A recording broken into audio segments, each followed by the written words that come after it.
desde este punto que eu que estaba pensando era na decepción, estaba iso, aceptar a decepción, aceptala como unha verdade, como unha revelación, non loitar contra ela.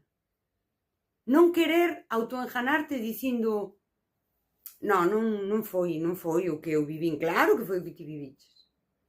Sí? A decepción é unha revelación da verdade. E a verdade é aquilo que ti decides ser.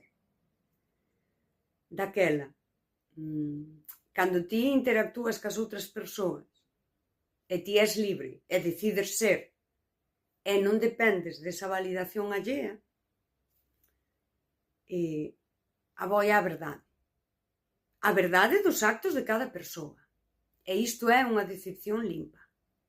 Isto é unha decepción san. É san porque tamén lle permites a outra persoa autodecepcionarse.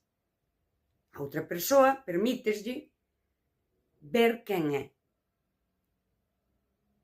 según como actúa, sen ti intervir.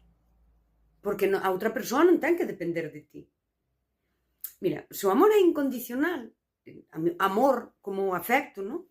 As túas amizades e todo, é incondicional e se exerce en liberdade, a outra persoa é libre de facer o que queira.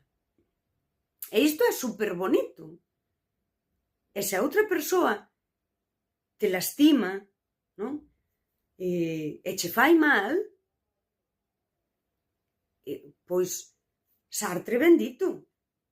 Esa persoa é os seus actos, non o que che dixo, nin o que ti pensaches. Ti non tes que validar os seus malos actos, nin restarlle importancia se para ti a tiveron, e ti non te tes que definir polos seus actos. Porque a persoa é libre. E é maravilloso. A ver, que igual che doi que nin Dios, pero é maravilloso. E se falásemos de amor, aí falaríamos dun amor incondicional. Eu non che estou pedindo nada, eu deixo-te ser. E actuar como ti queiras, libre. É claro, a xente fai merda. Porque a xente está afeita a patróns. E cando ti non sigue o guión, non saben por onde seguir.